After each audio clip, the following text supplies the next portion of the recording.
Étude de cas, la bioénergétique et les bébés. J'ai beaucoup de bébés, de jeunes enfants qui viennent pour faire une séance à distance ou en présentiel, accompagnés bien entendu de leur maman.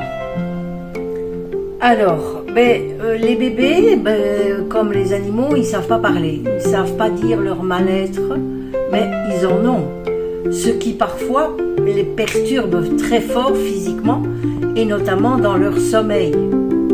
Donc nous allons, comme pour un adulte, tester différents paramètres d'énergie, notamment leur canal ciel-terre.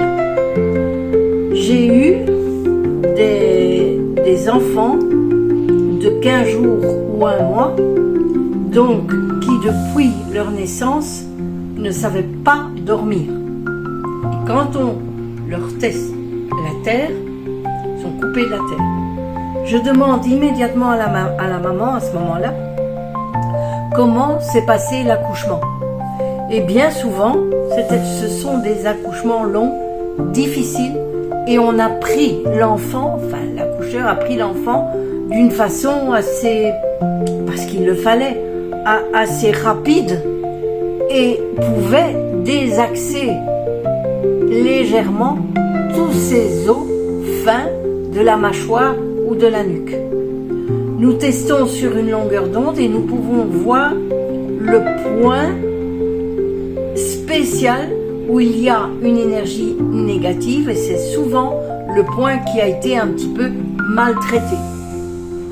Je repositionne ce point, je le reconnecte à l'énergie de la Terre qui est, je vous le rappelle, de l'énergie calmante, et ce point est harmonisé. C'est un minimum avec lequel on commence une séance en bioénergétique, bien entendu. Bien souvent, nous devons passer aussi par la médecine traditionnelle chinoise et faire ce qu'on appelle un merveilleux vaisseau. Parce que depuis leur naissance, ces enfants sont crispés, contractés. Ça donne des contractures dans les articulations, des crampes, des tendons, des muscles contractés.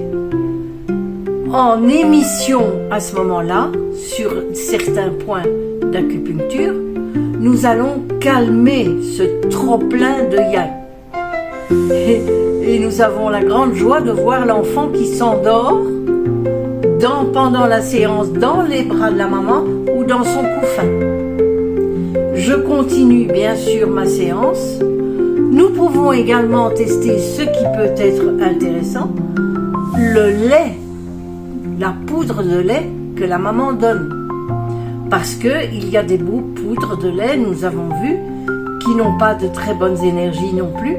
Et l'enfant, encore une fois, ne sait pas s'exprimer que par des pleurs ou des crampes ou des éruptions cutanées de petits boutons, par des allergies brutales.